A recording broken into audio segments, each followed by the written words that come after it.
मजीद। जैसे ही कमरे में आया तो मैं उस वक्त नौशीन के पास थी। नौशीन, जो कि मजीद की माँ थी, एक स्कूल की टीचर थी। मजीद मुझे अक्सर गौर से देखता था और मैं समझ चुकी थी कि उसकी नीयत में ऐसी कोई बात ज़रूर है। मेरे शौहर, जो कि दुबई में काम करते हैं, मेरा भी दिल चाहता है कि कोई अच्छा सा दोस्त हो जिसके साथ मैं वक्त गुजार पाऊँ। मैं भी अब मजीद के बारे में सोचने लगी थी। आज मैं जैसे ही नौशीन के घर आई थी तो नौशीन घर पर नहीं थी।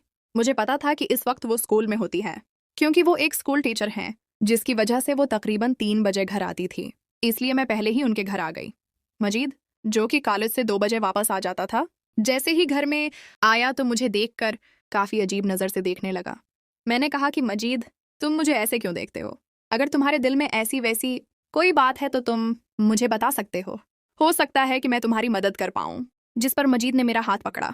मेरा हाथ पकड़ते ही मेरे जिस्म में जैसे करंट दौड़ रहा था। मैं काफ़ी दिन से यही सब कुछ तो चाहती थी। मजीद ने कहा कि आप बहुत ही ज़्यादा प्यारी हैं, ज़्यादा खूबसूरत है। मैं जब भी आपको देखता हूँ तो बेकाबू सा हो जाता हूँ। मैं चाहता हूँ कि मेरी आपसे दोस्ती हो जाए।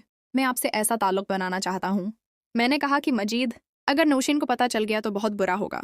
नौशीन मेरी अच्छी दोस्त है। जिस पर मजीद ने कहा कि नौशीन को कौन बताएगा? ऐसा नहीं हो सकता, कभी भी उसे कोई नहीं बताएगा। मैं आपको बता रहा हूँ कि आप बस मुझसे दोस्ती कर लें। मैंने कहा कि ठीक है, आज से हमारी पक्की दोस्ती है। शाम को बहुत जल्द तुम और मैं एक हो सकते हैं। जिस पर मजीद बहुत ही ज़्यादा खुश हो चुका था। मजीद तो खुद यही चाहता था। शाम को वो अक्सर अपने दोस्तों के साथ खेलने के लिए जाता था। इसलिए मैंने कहा कि तुम आज अपने दोस्तों के साथ खेलने के लिए नहीं जाओगे, क्योंकि अक्सर नौशीन मुझे बताया करती थी कि मैंने मजीद को कई बार मना क्या है कि शाम को घर से बाहर मत जाया करो, लेकिन ये है कि हर रात शाम को घर से बाहर चला जाता है और 10 बजे घर वापस आता है। इसलिए मुझे मजीद का पता था कि इस वक्त में वो मेरे पास आ सकता है और हम एक अच्छा वक्त गुजार सकते हैं। मेरे सास और ससुर, जो कि बहुत जल्दी ही अपने कमरे में जाकर सो जाते थे, क्योंकि आजकल सर्दियों की रातें थीं, इसलिए वो शाम से ही अपने कमरे में चले जाते थे। इसलिए मैंने फैसला कर लिया था कि आज बहुत जल्दी खाना बनाकर उन्हें उनके कमरे में सला दूंगी। आखिरकार वही हुआ। शाम को मैंने मजीद को कॉल की तो वो कमरे में आ चुका था। मजीद काफ़ी बेकाबू सा होने लगा। मैंने कहा, इतनी जल्दी क्यों है? तुम परेशान क्यों हो? जिस पर मजीद ने कहा कि मैं जाता हूँ ताकि अपना काम मुकम्मल करूँ।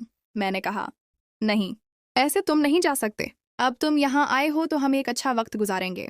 तुम्हें परेशान होने की ज़रूरत नहीं। मैं तुम्हारे साथ हूँ। तुम्हें अब यहाँ से कोई भी इतनी आसानी से नहीं भेज सकता। अब मजीद काफ़ी हद तक खुश था। मजीद को मैंने खेलने को कहा। मजीद काफ़ी अच्छा खेलना जानता था। मैंने मजीद से पूछा कि क्या उससे पहले भी तुमने ऐसा कोई खेल खेला है? जिस पर मजीद ने कहा कि नहीं, उससे पहले मैंने कभी भी ऐसा कोई खेल नहीं खेला। मजीद ने मुझे खुद ही नीचे बैठने को कहा। मैं समझ चुकी थी कि मजीद क्या चाहता है। मैंने ऐसा कभी भी नहीं खेला था, लेकिन अब जो भी हो जाए मैं मजीद की बात मान चुकी थी। मजीद ने मुझे अपने पाँव के पास बैठने को कहा। वो बिल्कुल मेरे सामने खड़ा था। मैं अब खेलने लगी। मजीद को मैंने कहा कि तुम्हें अच्छा लग रहा है। उसने कहा, हाँ, तुम बहुत अच्छा खेल रही हो। मुझे अब काफ़ी अच्छा लग रहा था। मैं जैसे जैसे खेल रही थी वो भी काफ़ी बेहतर लग रहा था। थोड़ी देर के बाद उसने खुद मुझे कहा कि मुझे एक अच्छी सी पोजीशन बना कर दें। मैंने कहा कि तुम्हें कौन सी पोजीशन पसंद है? तो उन्होंने जब मुझे अपने मोबाइल से एक वीडियो दिखाई तो मैं समझ चुकी थी। मैंने कहा कि तुम तो अच्छे खिलाड़ी हो। ये वाकई बहुत अच्छी पोजीशन है उस खेल में। तो तुम काफ़ी अच्छी तरह से जानते हो। मुझे तो लगा था कि शायद तुम्हें खेलना मुझे बताना पड़ेगा, लेकिन तुम तो इस खेल के अच्छे खिलाड़ी हो। थोड़ी देर के बाद आखिरकार मजीद अपनी मंजिल को पहुंच चुका था। मैं उसके चेहरे पर खुशी को देख सकती थी। मैंने उसे किसी बात से मना नहीं किया। मैंने कहा कि तुम जिस तरह खेल रहे हो ये तो वाकई बहुत अच्छा खेल है। तुम जैसे खेलना चाहते हो मजीद, मैं तुम्हें किसी बात से मना नहीं कर रही। इसलिए मजीद काफ़ी अच्छे तरीके से खेल रहा था। मुझे भी काफ़ी खुशी मिल रही थी। तकरीबन 2 महीने के बाद मैं ये सब कुछ खेल रही थी। मजीद ने थोड़ी देर के बाद मेरी पोजीशन बदल दी।